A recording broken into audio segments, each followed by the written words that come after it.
Hi there, welcome to BoomerTube's podcast, the place for baby boomers to come play with your own age group. I'm Deb, and I'm your host.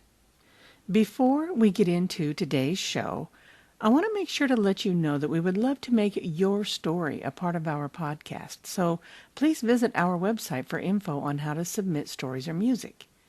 If you have a unique, funny, or poignant anecdote about growing up, your teenage years, music, cars, dating, your parents, anything you think our listeners might enjoy, send it to us. We're boomers, and most of us were raised by the greatest generation, an exceptional group of people who deserve our enduring respect. Okay, let's get to it. Before cell phones, humans had many forms of communication.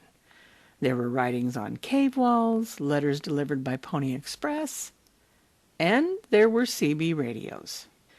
Okay, that's a bit of a jump, but if you remember the 70s, you have to admit that CB radios had quite the impact on pop culture.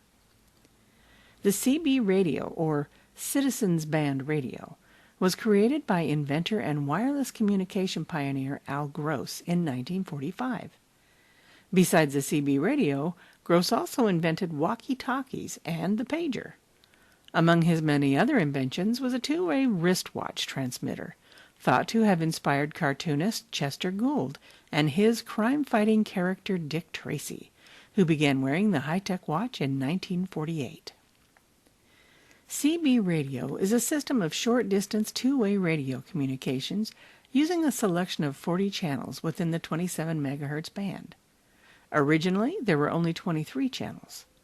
The first 22 channels were what used to be an amateur 11-meter band, while channel 23 was shared with radio control devices. Some CBers still refer to it as 11 meters. Eventually, there were so many people using the airwaves that 23 weren't enough, so the 40-channel models were released in 1977. In the 60s, CBs became popular with small businesses as well as truck drivers and radio enthusiasts. Advanced technology in solid-state circuitry and electronics allowed the weight, size, and cost of radios to decrease. This allowed the general public to enjoy a way to communicate previously only available to special groups. Many CB clubs were formed, along with a unique slang language. CBers also used similar emergency service 10 codes. Hey, eastbound, you got your ears on? About a few miles past that chicken coop around yardstick 324, you got a city kitty taking pictures. People loved having their own CB to communicate with others. For 30 years, CB radios were used primarily among truckers and the radio enthusiasts, but in the mid-70s, everything changed. Originally, CBs required a license, fee, and the use of a call sign. However, when the CB craze hit its peak, these regulations were generally ignored by most users. The many restrictions placed on the use of CB radios were basically to blame. While only 1 million people had obtained CB licenses in the USA between 1958 and 1973, more than 2 million licenses were issued in 1974 alone. The license requirement was dropped after the FCC started receiving over 1 million license applications per month. CB use went crazy. Radio Shack stocked CBs and all the accessories. They were everywhere during the 70s, partly because of the 73 oil crisis and a nationwide 55-mile-per-hour speed limit. Truckers were on ever-vigilant watch for the cops, who were writing speed tickets left and right. Truckers found their CBs to be invaluable in 1974 to organize blockades and convoys in protest of the newly imposed speed limit. CBs were used to help truckers locate service stations with available fuel and to warn other drivers of speed traps. Regular car drivers quickly learned CB radios were a great way to find the cheapest gas through communicating and cooperating with other drivers. Soon, every freeway driver had to have one, and everyone was on the prowl for Smokey. It became a challenge to outwit the man and drive as fast as you liked. But there was also tremendous appeal in sounding like a trucker. Phrases like breaker, breaker, and that's a big 10-4, good buddy, crept into conversations, and all of a sudden, everyone had to have a CB name or handle. Heck, Betty Ford even had one. First Mama. And if you wanted to earn your place on the road, you had to learn at least a few of the previously mentioned 10 codes to sound legit. 10-4. Okay, message received. 10-20. My location is 10-100. Gotta go, number 1. And along with the 10 codes were the many trucker CB slang terms. Way too many to list here, but I'm sure you remember a few. Bear or Smoky, a county or state cop. Bear in the air, a police aircraft that monitors highway speeds below. Kojak with a Kodak, a police officer with a radar gun. A bumper sticker, a car following you too closely. Got your ears on? Used when looking for someone on the CB. Negatory, no. Swindle sheets, logbooks. Hammer down, go faster, step on it. Yardstick, mile marker. Rubber duck, the first vehicle in a convoy. You're going to say something like, hey, westbound, you got your ears on? You got a 1042 in the comedian, you're on yardstick 222. And speaking of convoy, pop culture embraced the CB.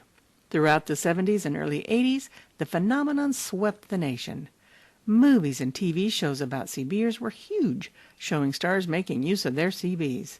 Storytelling songs were written about CBers, such as C.W. McCall's Convoy. Bill Fries was a creative director at Bozell and Jacobs, and he wrote and produced the song Convoy under the pseudonym C.W. McCall, a character which he'd originally created in 1973 for a bread company's ad campaign. The song was kind of an anti-establishment truckers' protest anthem and reached number 1 on both country and pop charts. It introduced the majority of us to CB radio and the lingo that went with it. Convoy became a movie starring Chris Christopherson and Ally McGraw in 1978. Sam Peckinpah used C.W. McCall's song as the basis for the film. He directed an entire movie based on a song, leading other directors to follow suit, creating movies like Take This Job and Shove It, Harper Valley PTA, and Born in East L.A. Breaker one, this is the bandit, it's a snowman out there. Am I hitting you, son? Mercy sakes, you put about 8.5 on me. Blowing the windows down, bring it on. Smokey and the Bandit was a giant hit, with Burt Reynolds outrunning Sheriff Buford T. Justice in his Firebird and working that CB for all it was worth with his trucking buddy Jerry Reed. TV jumped on the bandwagon too, with shows like Moving On and the Dukes of Hazzard using their CB radios. Breaker one, might be crazy, but I ain't dumb. Crazy cootie coming at you. Anybody home on the hazard net? Over the past couple of decades, however, CBs have lost some of their appeal, no doubt due to the development of cell phones and the internet. Additionally, millions of users flooded the frequencies during the mid to late 1970s and early 80s. Channels were often noisy and communicating became difficult. There was also the added aggravation of immature users intentionally interrupting others and endlessly holding their microphone keys open in talk mode, hindering any attempts by legitimate users to communicate. Many CBers started to use their radios less frequently or abandoned them altogether. For someone too young to remember the 70s, it might be difficult to understand just how prevalent CBs were in that period, until you think of it as an early form of social media. It reached every corner of society. It put Americans in touch with each other unlike any other time in our history, until the widespread adoption of email and services like AOL came along in the 90s. CBers let users communicate with strangers and make friends. Sound kind of like a chat room? Yep. Today's social media platforms allow people to do the same things. So, 10-4, good buddy. I'm going 10-7. Keep the shiny side up. If you've listened to our previous podcast, you know we like to showcase original music written and performed by our listeners. We play this episode's song here, then post it at BoomerTube where you can download it. The name of the artist and their contact information is posted there as well. We are so excited to welcome back an artist who has had a very busy couple of years since we last heard from her. Dusty Lee is a woman who embraces various music genres, forward progression, and is confident in what she wants to say. During the summer of 2019, Dusty was signed to EMG Records with legendary producer Chaz Childers. Wasting no time, song selection began, and it was like a wildfire to fulfill Dusty's childhood dream of releasing her first album. After 2020 brought a few setbacks, it was through hard work, strong will, and pure determination that Dusty released her debut EP, Roots and Dreams, in February of this year. With a string of two-sided single releases, Roots and Dreams was comprised as a 3-volume trilogy that delivered blended country sensibilities with storytelling anthems. Now a seasoned singer and new songwriter, Dusty has a gift for delivering honest and emotional material. Her vocals blend naturalistic lyrics with country music ideals and draws listeners in using heartfelt melodies and genuine emotion that she herself has lived. Describing her upbringing as one stemming from humble but tragic beginnings, each song she sings is truly handcrafted and recorded to portray life's joys and struggles, all of which Dusty hopes her listeners can relate to. Please listen now to one of Dusty's newest releases called Behind the Whiskey.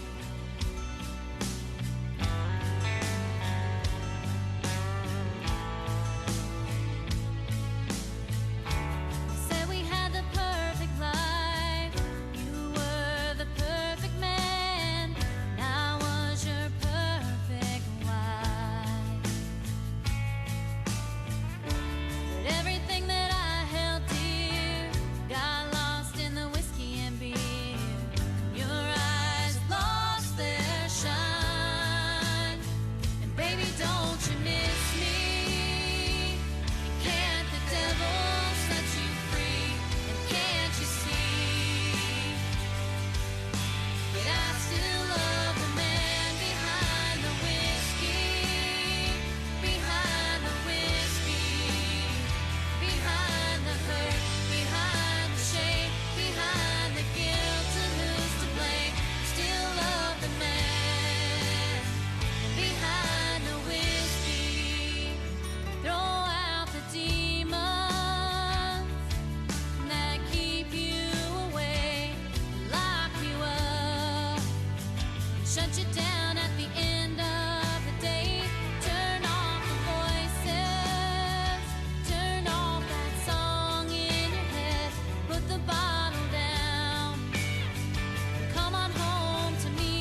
A huge thank you to Dusty Lee and Wade Houston for sharing their fantastic music with us.